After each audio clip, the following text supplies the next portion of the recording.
Good night, everybody. Tonight, I will presentation about MBO, management by objective. This is a text from my lecture in English for management subject. So I hope you enjoy, and don't forget to like, subscribe, and share to all your social media. Thank you. So we will discuss about management by objective. Is a strategic management model that aims to improve the performance and organization by clearly defining objectives that are agreed to by both management and employee. Management by objective in practice. First is to either determine or revise organizational objective for the entire company. Second is translate the organizational objective to employees. Three is stimulating and participation of employees in setting individual objective. Four, involve monitoring the progress of employees. Five is to evaluate and reward employee progress. MBO concentrate on the important task of improving the performance by reduce the cost and harnessing the opportunities. To be efficient at MBO, the manager and employees should be able to write strong objectives. To write objectives, they should be smart, specific, measurable, attainable, result-oriented, time limit. Setting MBO with employees. A. Company objective. You must set a short-term objective for your company that are in line with your long-term goals.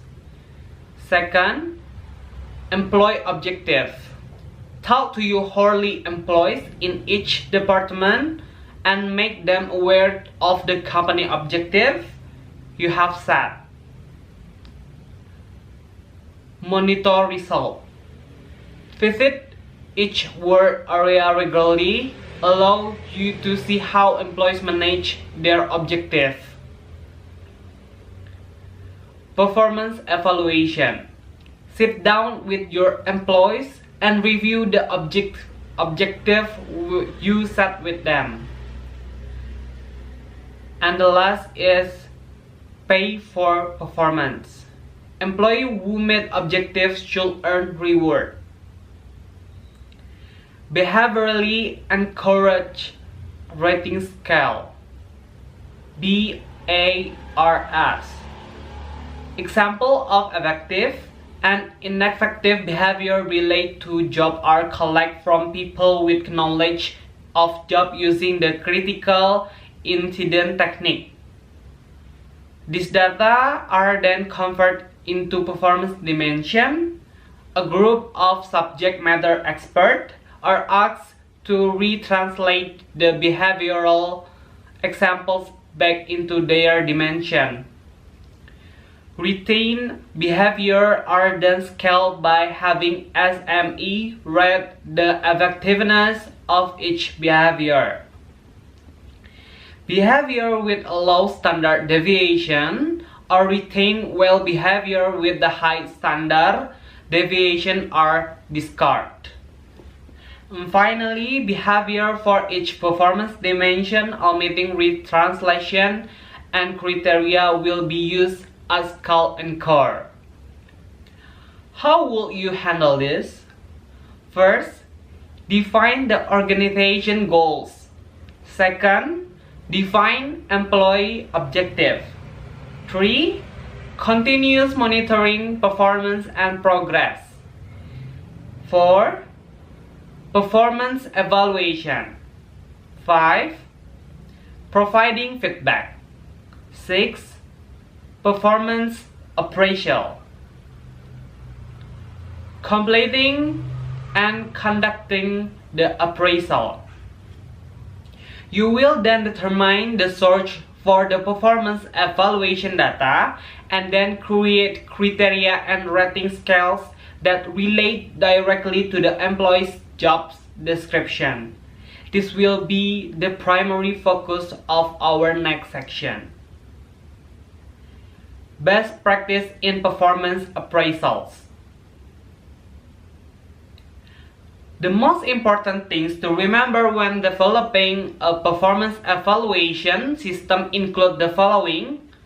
First, make sure the evaluation has direct relationship of the job. Second, involve managers when developing the process. Third, consider involving the employee in the process by asking the employee to fill out a self-evaluation. Fourth, use a variety of methods to rate and evaluate the employee. Fifth, avoid bias by standardizing performance evaluation system for each job. 6. Give feedback of performance throughout the year, not just during performance review time. 7. Make sure the goals of the performance evaluation tie into organizational and department goals. 8. Ensure the performance appraisal criteria also tie into the goals organization for a strategic HRM approach. 9. Review the evaluation for each job title often, since job and expectation change. Employee feedback. First, after you have developed the new performance appraisal system, consider offering training on how to effectively use it. First, review must be complete and shared with the employee before the deadline. Second, make message clear and direct. Third, focus on observable behavior. This way, the introduction of an improvement plan is not a surprise. There are 6 main components to an employee improvement plan. First, define the problem. Second, discuss the behavior that should be modified based on the problem. Third, list specific strategies to modify the behavior. Fourth, develop long and short-term goals. 5. Define a reasonable timeline for improvement. Schedule check-in dates to discuss improvement plan. Organizing performance appraisal process. Here are some things to consider to effectively manage the process. Work with the manager on pay increase for each employee if your organization has decided to tie performance evaluation with pay increase.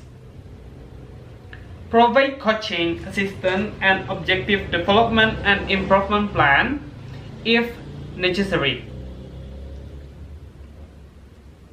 Give timelines to the manager for each performance review he or she is responsible for writing.